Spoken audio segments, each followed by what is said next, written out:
Na nossa aula de hoje, nós falamos sobre o conceito de orientação sexual, pensando nesse conjunto de sentimentos, desejos, afetos, relacionamentos, né? Como são pessoas, mulheres que desejam mulheres, que se interessam por mulheres, se envolvem afetivamente com mulheres, amam mulheres.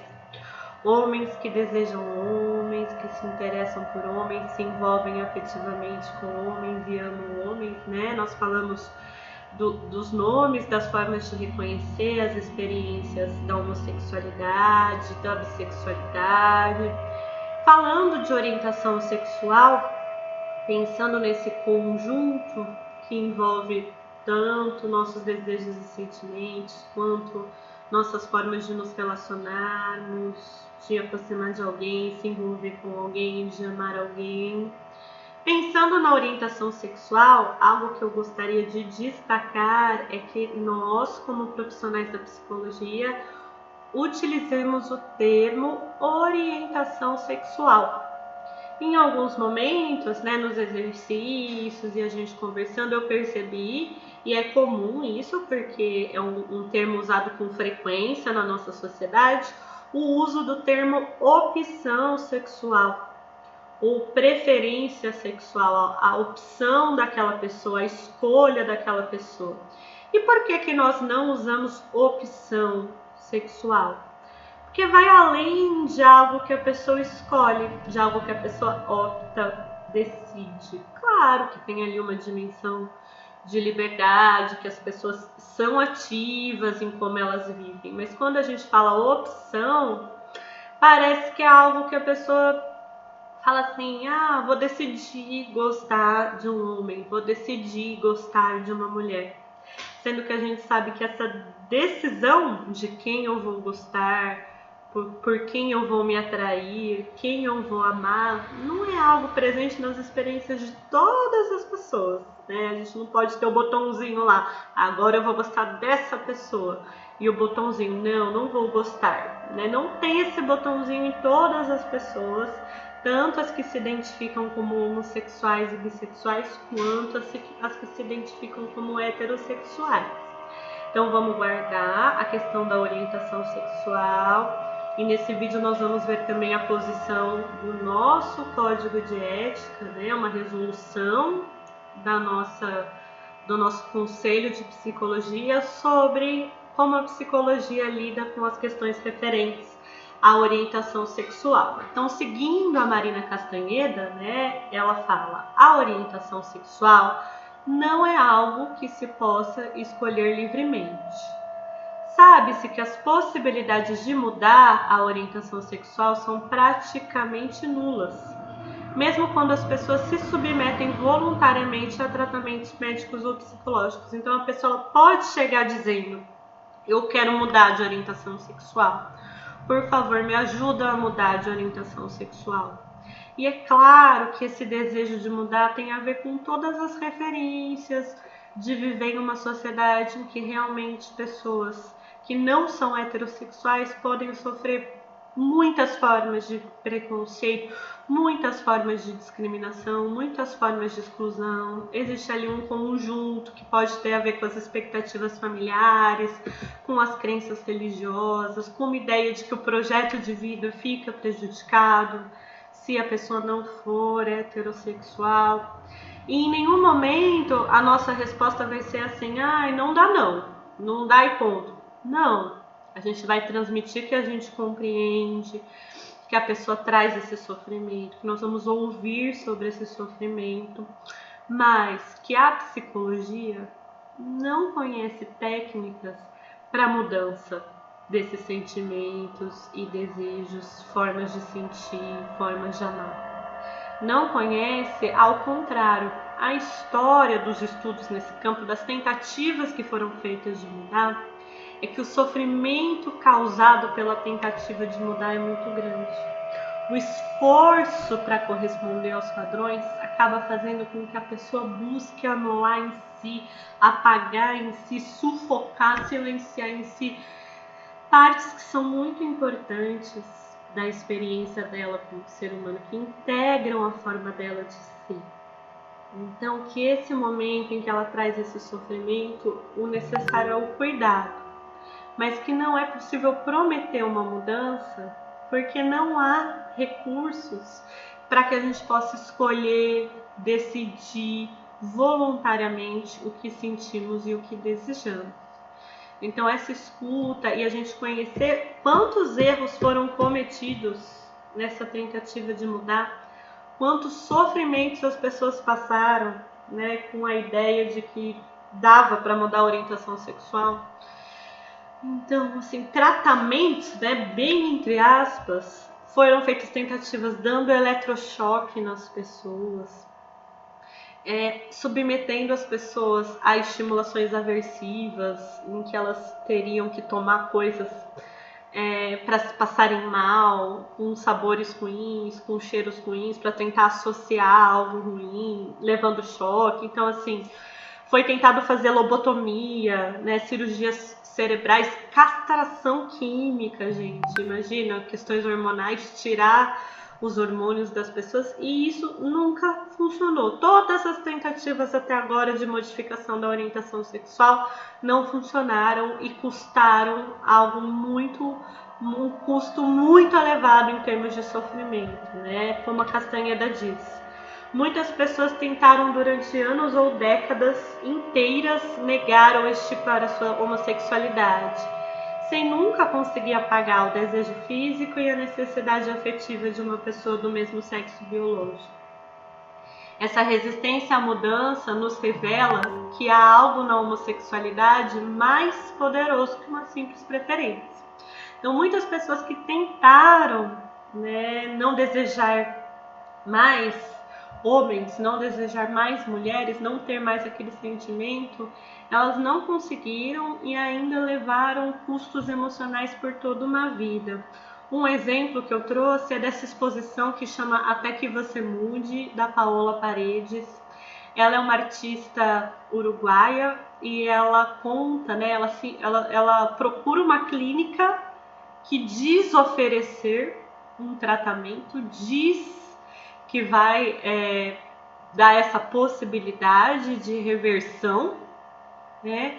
E ela faz depois um ensaio fotográfico do quanto era absurdo o que chamavam de tratamento, né? As mulheres, para que houvesse ali uma modificação da orientação sexual, para que elas não desejassem mais mulheres, toda uma confusão em relação à orientação sexual e à questão de gênero, que nós vamos trazer na próxima aula, né? Como é diferente o campo da orientação sexual do campo da identidade de gênero.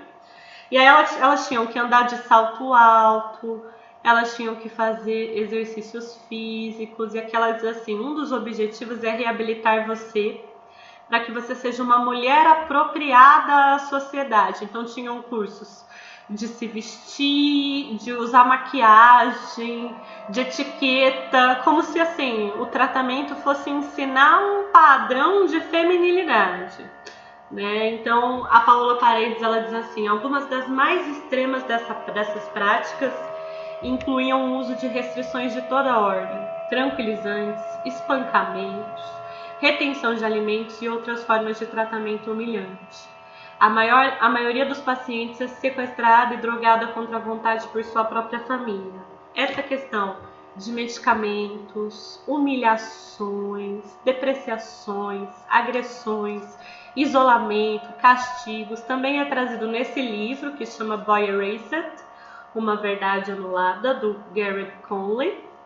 E nesse filme, baseado no livro Boy Erased, Uma Verdade Anulada, em que o jornalista Gerard Conley conta a história real em que ele foi internado numa clínica de reversão, né?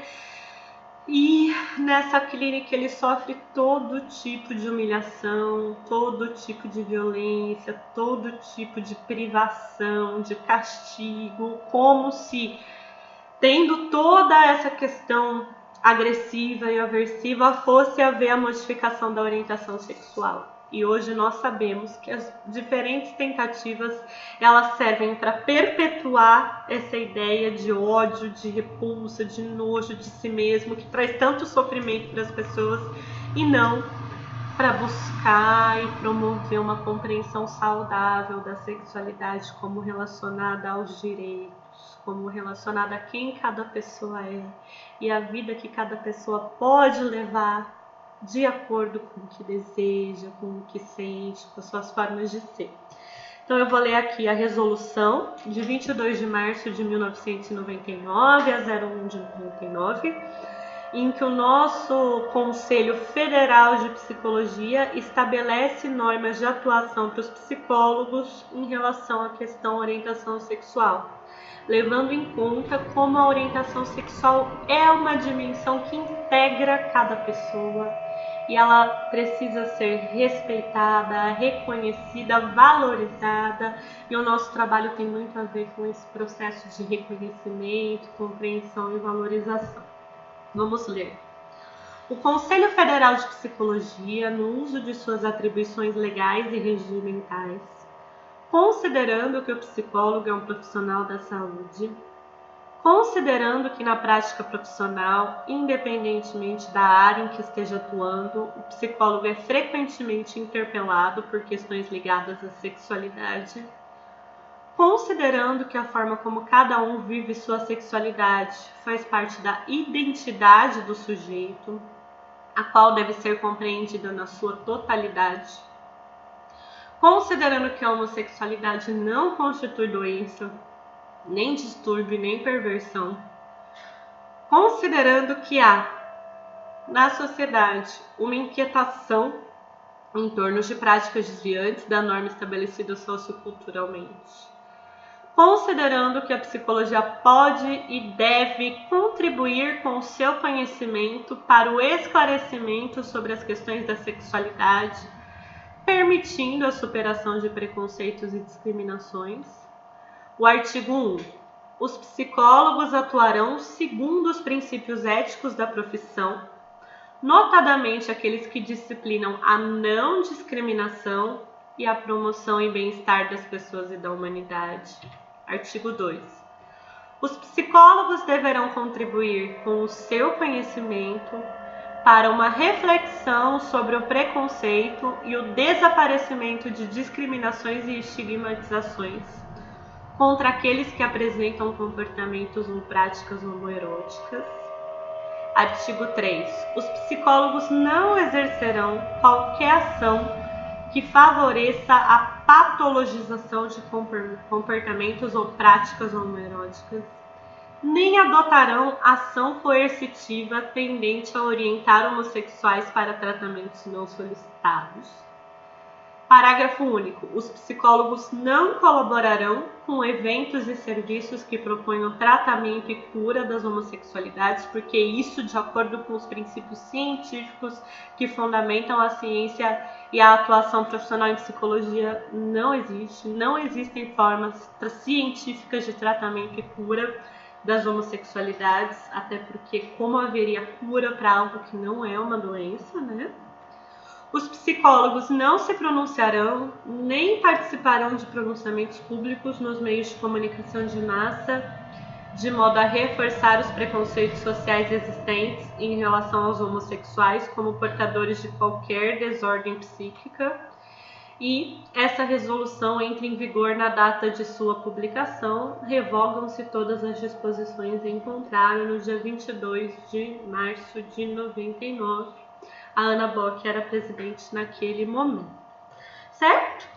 Então, considerando o que a gente discutiu ao longo da aula sobre as orientações sexuais, chegando a essa conclusão com como é a nossa posição enquanto profissionais da psicologia, eu quero que vocês assistam o episódio a seguir da série Sessão de Terapia, em que o paciente Felipe chega ao primeiro atendimento. Eu fiquei em dúvida se a gente já comentou sobre esse atendimento na aula de clínica, mas caso tenha comentado, vamos assistir novamente agora com o olhar, com o preparo para discutir sobre a questão da orientação sexual, ok?